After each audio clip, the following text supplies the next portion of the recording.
Clatous Chota Chama alijiunga na klabu ya Yanga akitokea katika klabu ya Simba ambao alifanya nayo kazi kwa miaka mingi sana, na kuondoka kwake ilikuwa ni taarifa mbaya kwa mashabiki na wadau wa klabu ya Simba, kwa sababu watu wengi walikuwa wanampenda sana nyota huyo raia wa Zambia. Chama alipokuwa anacheza soka la kulipwa katika klabu ya Simba alikuwa anaaminika sana, na makocha wote aliofanya nayo kazi walikuwa wanampa nafasi ya kudumu ya kucheza kwenye kikosi cha kwanza, na hii ilikuwa inatokana na ubora mkubwa aliokuwa nao nyota huyo wakati ule. Basi ni kualike katika makala hii fupi ambayo nimeweza kuandalia.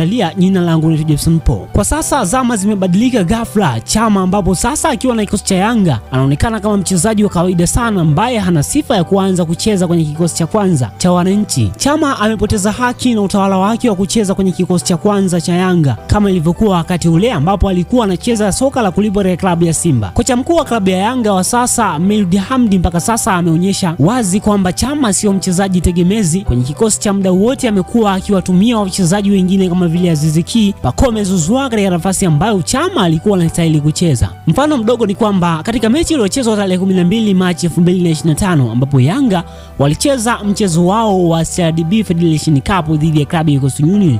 Katika mchezo huo Chama hajapata nafasi hata ya kukaa benchi, kitu ambacho kinaonyesha wazi kwamba nyota huyo kwa sasa hayupo kwenye mipango ya kocha Melody Hamdi.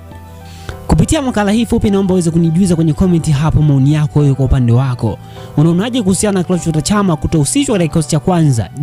Je, Chama kwa sasa maoni yako wewe unamshauri vipi?